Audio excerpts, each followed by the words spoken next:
Les entreprises suisses ne licencient jamais et la rupture amiable n'existe pas. Vous devez démissionner, monsieur. C'est en substance ce que de plus en plus d'entreprises déclarent. Sauf que demander de démissionner à un collaborateur dont on veut se séparer plutôt que de le licencier, ce n'est pas légal. Marc Hessler, avocat associé de l'étude H&B Law à Morges dans le canton de Vaud, nous explique tout ça. Et vous verrez, les conséquences pour les collaborateurs concernés sont potentiellement très importantes. Allez, c'est parti. Bienvenue sur Travailler et vivre en Suisse, le seul podcast entièrement dédié à l'emploi et à l'expatriation en Suisse. Nous vous aidons à mieux comprendre la Suisse et à concrétiser votre projet professionnel avec des conseils et des infos pratiques. Résidents, expatriés, frontaliers, écoutez dès maintenant notre spécialiste, David Talerman. Bonjour Marc, merci de me recevoir ici dans ton étude à Morges. Alors, je vais te laisser te présenter avant de te poser la première question. Qui es-tu, Marc ? Bonjour David, merci de me donner cette occasion de présenter un sujet juridique. Mon nom est Marc Hessler, je suis avocat de droit suisse, installé ici sur la côte lémanique depuis un certain nombre d'années où j'ai ouvert mon propre cabinet. Auparavant, j'ai travaillé pour des réseaux internationaux, à la fois en Suisse et à l'étranger. Je suis spécialisé en conseil aux entreprises et aux particuliers, et notamment les expatriés qui viendraient s'installer en Suisse. Merci Marc. Alors, première question. Il y a un certain nombre de personnes qui viennent vers nous et qui nous expliquent que leur employeur, ici en Suisse, en fait, les incite à démissionner. Alors, est-ce que tu peux nous donner des éléments de droit par rapport à cette situation? Est-ce que c'est normal, pas normal, etc. Voilà, je te laisse la parole et nous expliquer tout ça. Merci. Alors, c'est une question effectivement qui est d'actualité. La question de la démission forcée, finalement, c'est de cela dont on parle ici. Alors, peut-être juste cette petite explication par rapport au droit suisse du travail. Le droit suisse du travail, contrairement à la France notamment, est au niveau législatif très limité. C'est-à-dire qu'il y a un certain nombre de dispositions sur le droit du travail privé, mais ces dispositions sont assez générales. Donc la plupart des questions sont réglées au niveau de la jurisprudence, de la pratique finalement. Alors qu'en est-il de la démission forcée, ce que j'appelle ainsi ou qu'on appelle ainsi, c'est-à-dire la situation effectivement où l'employeur incite vivement son employé à présenter sa démission plutôt que de procéder au licenciement du collaborateur. Alors, d'abord, cette pratique-là aura, et on va le voir un petit peu plus loin, des conséquences néfastes, négatives pour le collaborateur. Donc, il faut faire très attention à ce genre de situation. Parce que le collaborateur qui donne son congé, en principe, subit quelques conséquences au niveau de l'assurance chômage, donc pour son droit au chômage, et aussi au niveau de la protection en cas de licenciement en temps inopportun, comme on l'appelle en Suisse. Donc, des conséquences négatives. Donc, avant d'accepter finalement l'incitation faite par l'employeur de résilier le contrat spontanément, entre guillemets, il faut bien y réfléchir à deux fois. En soi, c'est une situation qui n'est pas admissible. C'est-à-dire qu'un employeur ne peut pas contraindre son employé à donner sa démission. C'est un acte formateur, la résiliation du contrat de travail, c'est-à-dire que c'est une démarche qu'on entreprend, qu'une partie au contrat va entreprendre. Normalement, cette démarche doit être évidemment libre de toute contrainte. Si tel n'est pas le cas, en principe, on pourrait même imaginer qu'effectivement l'employeur soit poursuivi pénalement pour contrainte.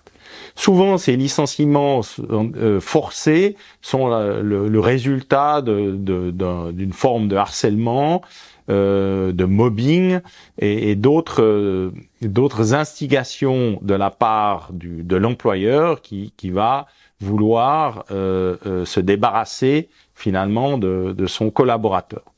Alors, le problème qu'on aura par la suite, c'est aussi celui de la preuve.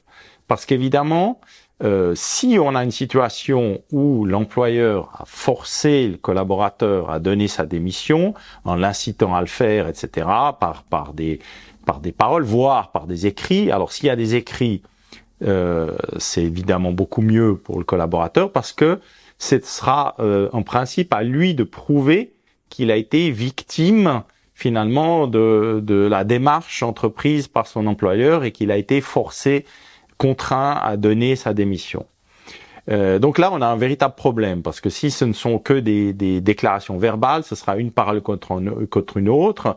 Le juge qui éventuellement serait saisi d'une telle affaire, il aura simplement un courrier de la part du collaborateur disant « je résilie mon contrat de travail avec telle échéance, etc. » Donc là, il faut faire attention. Ma recommandation, c'est d'être très prudent dans ce genre de démarche avant de signer, par exemple, un document que l'employeur aurait remis à son employé en disant ben voilà, t'as plus qu'à signer en bas de page et tu es débarrassé de nous et tu es libre de faire ce que tu veux, etc., etc. Ce qui peut arriver dans certaines situations. Alors quelles sont les conséquences négatives pour l'employé? Alors elles sont de deux natures essentiellement. L'une, c'est le droit au chômage. On a évidemment une loi sur le chômage qui prévoit dans ses dispositions que le collaborateur qui donne son congé sans avoir un travail, un job déjà assuré à ce moment-là, et risque des sanctions. C'est-à-dire qu'il sera pénalisé au niveau du droit au chômage, des indemnités journalières, comme on les appelle. La loi prévoit un maximum de pénalité de 60 jours, donc 2 mois, ce qui est beaucoup quand même. Dans la pratique, en tout cas dans le canton de Vaud où j'exerce principalement, la pratique est de limiter ces pénalités à un maximum de 36 jours. Donc bon, c'est quand même un peu moins que le maximum autorisé par la loi, mais néanmoins, on est au-delà d'un mois. Donc ça veut dire que pendant, en tout cas un mois, le collaborateur, l'ex-collaborateur, risque de ne pas être payé, de ne pas toucher d'allocation de chômage. Donc ça, c'est quand même une conséquence assez grave pour la personne concernée. Ça, c'est le premier point. Donc là, la loi dit aussi ceci, c'est qu'évidemment, si le collaborateur peut démontrer que le licenciement a été en quelque sorte provoqué par l'employeur, pour les raisons que j'avais évoquées précédemment, donc le mobbing, le harcèlement, etc., etc., d'autres causes éventuelles. Dans ce cas-là, les pénalités ne s'appliquent pas. Mais le problème, comme je l'ai dit tout à l'heure, c'est au collaborateur de démontrer que le licenciement n'est pas de son fait, la démission plutôt n'est pas de son fait, mais que ça a été fortement conseillé par son ex-employeur. Donc c'est les questions de fardeau de preuve qui peuvent parfois être un peu compliquées parce qu'il suffira pas simplement de dire non mais c'est pas moi, c'est l'autre. Il faudra quand même apporter un certain nombre d'éléments à l'appui de ces allégations. Donc là justement c'est ce que je disais tout à l'heure, essayer d'éventuellement prévenir un petit peu la situation, par exemple en faisant un courrier à son employeur avant que la situation n'intervienne, etc., pour dire rendre attentif l'employeur à ses obligations, etc., de protection du travailleur et autres.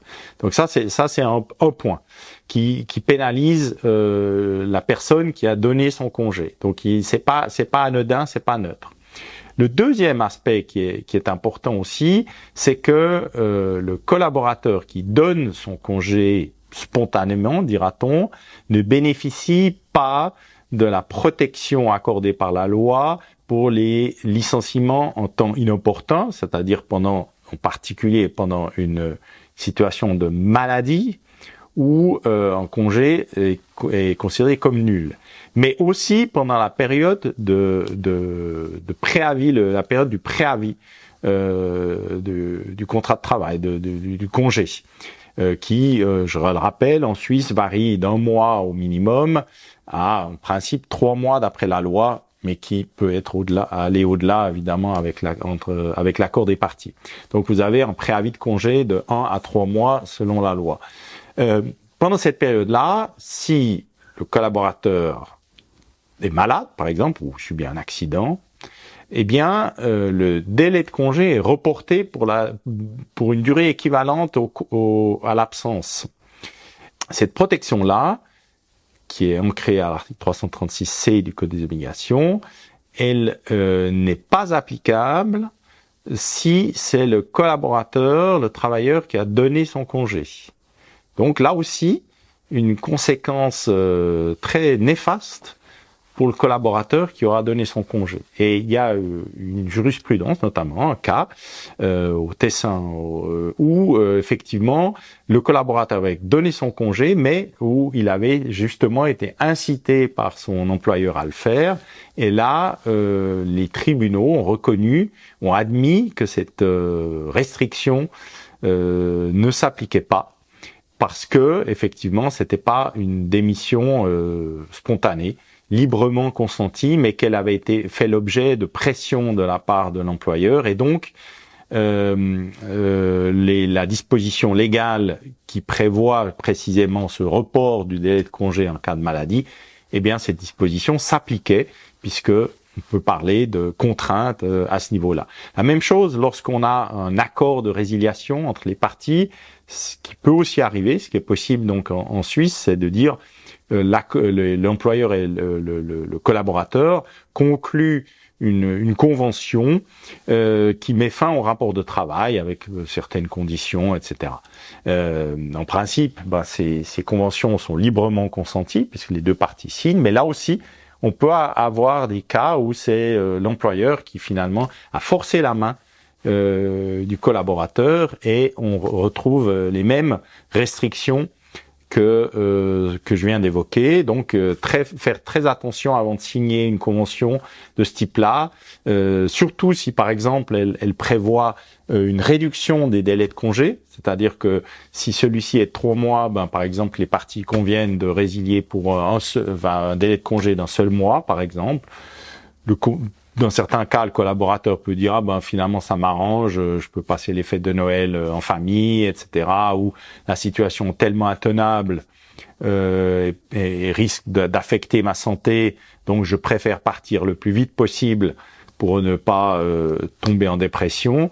Eh bien, ces réflexions-là qui sont certainement justifiées au niveau du collaborateur peuvent avoir des conséquences qui sont graves par la suite. Donc faire très attention avant d'accepter de signer un document de ce type-là, que ce soit une convention, un accord ou tout simplement une lettre de démission.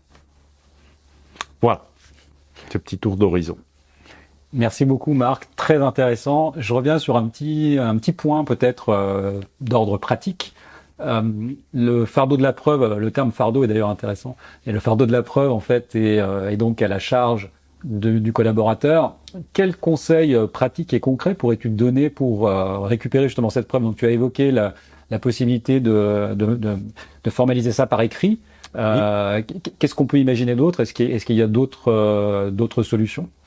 Alors, c'est vrai que les solutions possibles sont assez restreintes, parce que évidemment, les preuves en Suisse, finalement, en droit en général, on a la preuve écrite, bien sûr, c'est ce qu'on vient de voir. Vous avez la preuve testimoniale, donc par témoin, c'est-à-dire que on peut envisager d'avoir des collègues qui viennent témoigner à la barre ou éventuellement par écrit, de cette situation de stress, etc., ou de contrainte. Mais on le sait, lorsque ce sont des collègues, ceux-ci sont souvent réticents à venir s'expliquer, surtout si c'est à charge de leur employeur actuel. Donc forcément que s'ils viennent témoigner en faveur de l'ex-collaborateur, le lendemain, quand ils retournent au bureau, c'est un peu plus compliqué pour eux souvent. Donc, faut pas trop compter sur l'aide des autres, même s'ils vous le disent comme ça autour d'un café. quand il s'agit réellement de s'exprimer, eh bien, ils peuvent avoir un certain nombre de réserves et de réticences à le faire. Donc, c'est vrai que la preuve documentaire, la preuve écrite reste finalement le meilleur moyen de prévenir ce genre de situation, parce que c'est beaucoup plus facile. Il suffit d'avoir un document. Ça peut être un email que le collaborateur a envoyé, tout simplement. Donc il n'y a pas besoin non plus d'en faire des tonnes, comme on dit. Il n'y a pas besoin forcément de faire un courrier par écrit recommandé, etc. Un email peut suffire. Mais c'est effectivement la voie qui serait, à mon avis, à privilégier quand on sent que la situation s'envenime et qu'il y a ce risque qui peut éventuellement se présenter. Merci Marc pour ces précisions. Peut-être une dernière question qui va peut-être déborder du cadre de l'avocat actuel, mais tu as peut-être un avis ou en tout cas une expérience et une connaissance. Qu'est-ce qui, d'après toi, pousse ces entreprises finalement à agir de la sorte? Parce que en Suisse, quand tu regardes, on a quand même une certaine facilité finalement par rapport à d'autres pays de laisser un collaborateur, en tout cas de le licencier. Quelle est la raison? Alors, une des raisons possibles, c'est précisément la protection dont on parle, parce que effectivement, en Suisse, on a une protection quand même assez étendue par rapport à ces aspects liés à la protection contre les congés abusifs. Donc, il arrive quand même assez fréquemment, contrairement peut-être à ce qu'on peut penser, que le collaborateur, la situation quand même assez classique, c'est l'employeur donne le congé et dans la foulée, quasiment, le collaborateur se met en arrêt maladie. Voilà. Pour une raison quelconque, il faut savoir qu'on a cette situation très particulière quand même, c'est qu'il suffit pendant cette période de congé d'être malade un jour pour que votre délai de congé se prolonge d'un mois entier, parce que c'est toujours pour la fin d'un mois. Donc il suffit d'être malade un jour, d'avoir une attestation maladie pour un seul jour, et vous avez un mois de salaire en plus. Donc c'est quand même pas négligeable, et les employeurs le savent. Après, il y a aussi les contestations des congés qui sont faites pour des congés abusifs, c'est-à-dire que le travailleur prétend que le congé lui a été donné en raison de motifs qui seraient pas admissibles. Et que les motifs économiques sont que des prétextes. Donc il y a ce risque de se retrouver engagé pour l'employeur dans une procédure judiciaire par la suite et de devoir payer non seulement pour une maladie, éventuellement pendant le délai de congé, mais aussi pour une procédure de congé abusif. Donc il y a quand même un réel risque financier pour l'employeur de licencier un collaborateur. C'est pas anodin. Et ce risque-là, au final, en théorie du moins, on peut l'écarter en tant qu'employeur lorsque c'est le collaborateur qui donne son congé. Puisque finalement, c'est une manifestation de volonté de sa part, c'est lui qui veut partir, donc finalement, il pourra pas ni invoquer le congé abusif, puis c'est lui qui l'a donné, ni se prévaloir de cette protection des congés en temps inopportun en cas de maladie ou d'accident. Donc il y a quand même là un avantage très net pour l'employeur de voir plutôt que ce soit l'autre partie qui donne le congé.